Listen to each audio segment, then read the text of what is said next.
La position du Sénégal est restée la même. Le Sénégal est un grand pays, pas sur le plan de la superficie, mais sur le plan des hommes qui ont incarné les institutions, particulièrement ceux qui ont animé la diplomatie depuis l'indépendance de notre pays et qui nous ont forgé une respectabilité que nous devons préserver et à laquelle nous devons travailler pour la rendre beaucoup plus solide.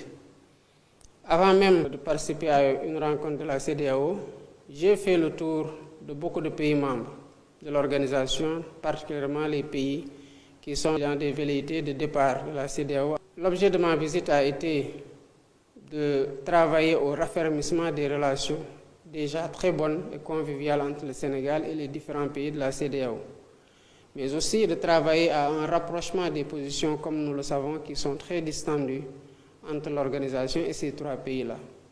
Cela a été consacré aujourd'hui dans la résolution de la CEDEAO qui a décidé de travailler à l'apaisement entre l'organisation et ces pays qui sont encore membres parce que le délai auquel leur velléité de départ doit être entériné n'est pas encore arrivé.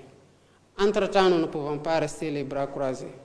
Notre responsabilité, c'est de travailler à rapprocher les positions, à les réconcilier, à faire en sorte qu'il puisse y avoir une plage de dialogue entre l'organisation et les parties prenantes, notamment l'Alliance des États du Sahel. Et j'espère que d'ici la fin du délai de préavis, qu'il y aura assez de discussions qui permettront de réconcilier les positions et de travailler à renforcer l'organisation afin qu'elle prenne mieux en charge les défis communs auxquels nous sommes confrontés. Je voudrais d'abord rendre grâce à Dieu à un double titre.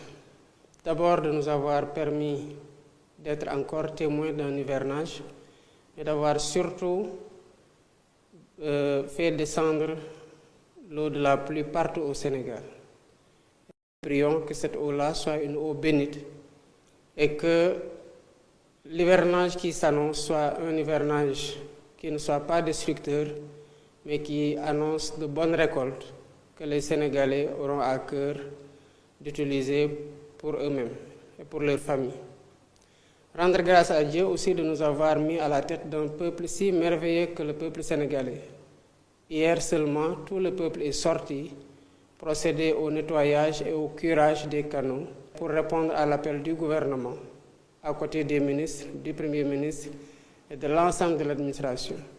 C'était justement pour anticiper ça, parce que nous étions informés dès les prévisions d'avant-hivernage que cette année pourrait être une année pluvieuse. Nous savons que quand il pleut, le principal problème, c'est la mobilité en raison des inondations et les dégâts liés aux eaux. Et c'est que la course contre la montre consistait justement à procéder au curage des canaux pour permettre que l'eau qui descendrait et qui est attendue en quantité puisse couler normalement et aller vers les lieux de déversoir. Le peuple a répondu massivement.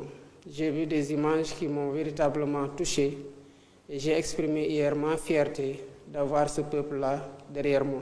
Comme nous l'attendions, les pluies commencent, et dès que les pluies commencent aussi, les problèmes liés aux inondations commencent. En 3 mois, évidemment, on ne peut pas réaliser des infrastructures qui empêchent que des inondations puissent, en si peu de temps, disparaître du pays. Ça, c'est un constat qu'il faut faire. Toutefois, le gouvernement sera aux côtés des populations et il sera diligent.